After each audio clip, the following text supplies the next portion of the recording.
The mainstream media reports that Google is funneling its money to a P.O. box in Bermuda. P.O. Box 6 Bitch Bitch. This confirms the speculation surrounding Google Chrome's logo. That is to say that Google has been peddling the mark of the beast in plain sight. Just like Lucent Technology, also known as Lucifer Enterprise, whose former headquarters was at 6 Bitch Bitch 5th Avenue, New York. You couldn't make this stuff up if you wanted to, and the reason this is being done should be obvious to you, as these companies, Google and Lucent, are giants in the telecommunications field, and therefore it gives us a feel as to what these companies are thinking about. They're thinking about evil. They're thinking about destruction, about being diabolical. Google insiders will tell you as much.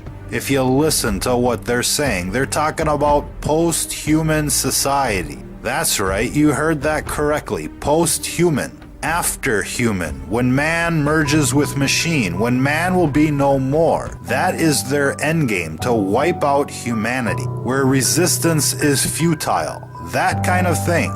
That's what they're thinking about. That's what they want to bring into the world. And that brings us back to what we were talking about yesterday. The weaponization of cell phone towers. To recap that discussion, a cell phone tower is a giant microwave oven on a stick. Cell phone towers use a magnetron or an oscillator like a microwave oven to make microwaves. That's how they communicate. Radars use the very same technology. That part that's beaming into the dish is a magnetron, just like a microwave oven and just like a cell phone tower. Now let's do a quick comparison to put things into perspective so that you can appreciate, so that you can wrap your mind around what we're trying to tell you here.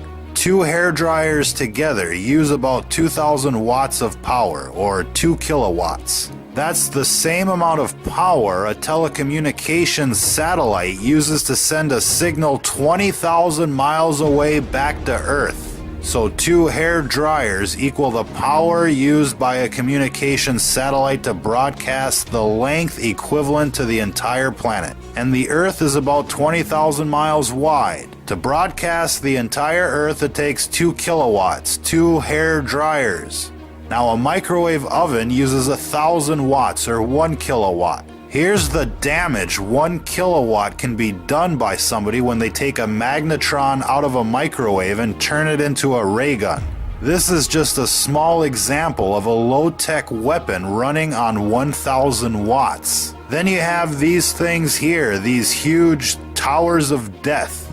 Now each row in this tower, an array, or a set of dishes or rectennas or whatever you want to call them, is connected to a cable with a maximum power output of 300,000 watts, or 300 kilowatts. That's 300 microwave ovens. We based that conservative estimate based on the gauge of the cabling that's running up to one of these arrays. They're estimated at 300,000 watts per cable. Those aren't fiber optic cables running up to those arrays. It's a thick copper gauge transmission line quality cable running up those towers. Now, if there's 10 cables, that's like 3 megawatts of power. And these cables are out there to output power to the magnetron, not for data transfer. That's an important point. These cell phone towers are weaponized. There's no other reason to have this much power running up the cables. It isn't for data transfer. Now, FCC regulations limit normal transmission per array to about 400 watts.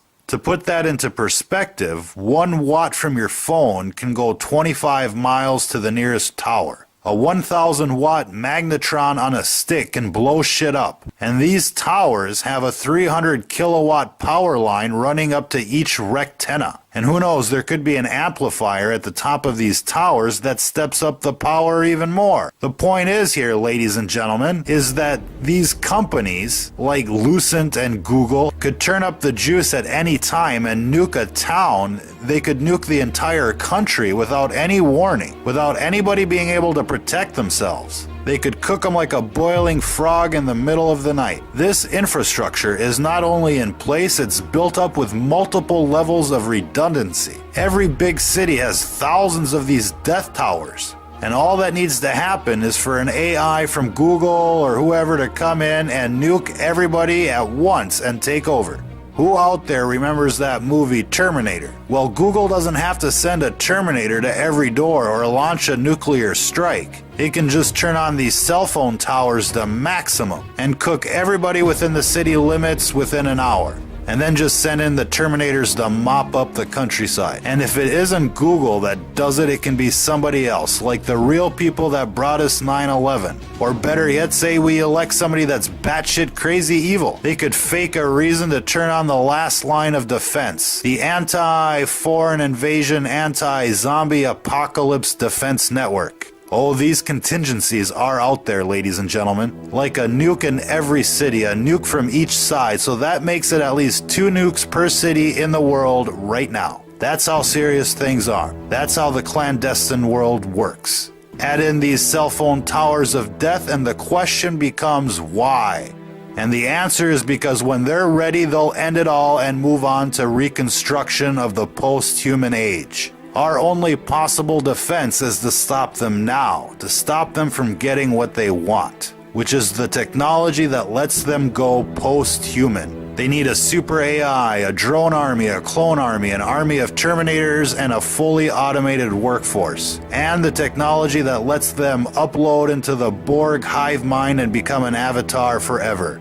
A virtual reality matrix where they can live their lives happily ever after. That's what they need, and as soon as they get it, they'll proceed with the extermination of those that will not comply. We've already seen the FEMA coffins everywhere, and so we know those who will not comply will be terminated.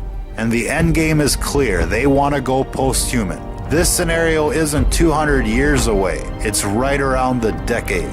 What's important to remember here is that technology is punishment in disguise. It all has a side effect, and it's obvious that these companies that are running this technology, they are not our friends. Worse yet, they run our government. They control our food supply, our water supply, our air supply, but have no doubt their end game is the death of humanity. And so when you look at these cell phone towers of death, remember what you're looking at. There is no hiding from these towers, even though they try to hide these towers from your eye's view. Because they do not want you to see how outnumbered and how outplayed and how ready for the slaughter you actually are.